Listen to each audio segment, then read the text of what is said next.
शाम की बारात में बुझता हुआ सूरज मुस्कुराते हुए मुझसे पूछ रहा था, क्यों खोटू, शाम आई, तुम भी आए।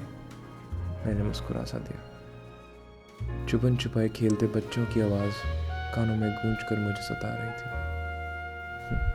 बच्चे,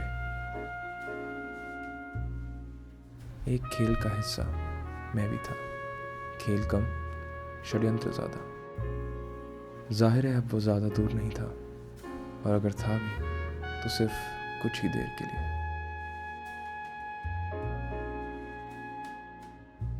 तलाश के बीच मेरा इरादा पेट पूजा का हुआ,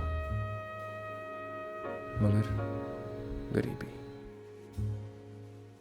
सुराग की खोज में पूरी रात इस शहर की गीली भद्दी सड़कों पर भटकते हुए मुझे सिर्फ एक महत्वपूर्ण चीज़ मिली। उसको देखकर मैं हक्का बक्का रह गया। एक और हसीना उसका शिकार बन चुकी थी। अफसोस, शायद कोई मुझ तक पहुंचने की कोशिश कर रहा था। 48 घंटे बाद भी उसके इत्र की गंध ने मेरी नाक की रोंगटे से खड़े कर दिए थे। Entry number 34। अब तक के सभी सुराग एक हसीना की तरफ इशारा कर रहे थे।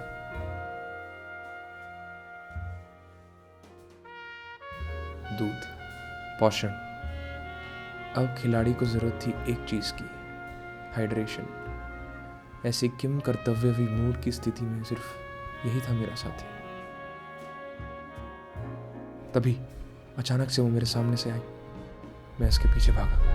गति तेज हुई, मेरी भी उसकी भी। सांसें नम हो गई। मैं हथियार की तरफ अपना हाथ बढ़ा रहा था कि खतरा, मुश्किल, दर्द।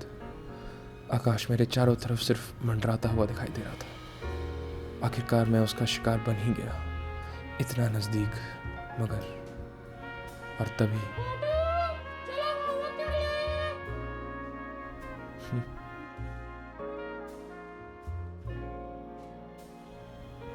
वो मन उस दिन शायद प्राइवेट डिटेक्टिव खोटू के लिए सिर्फ सीख भरा था।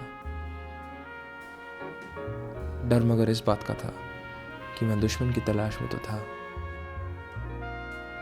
लेकिन वजह कुछ और ही थी।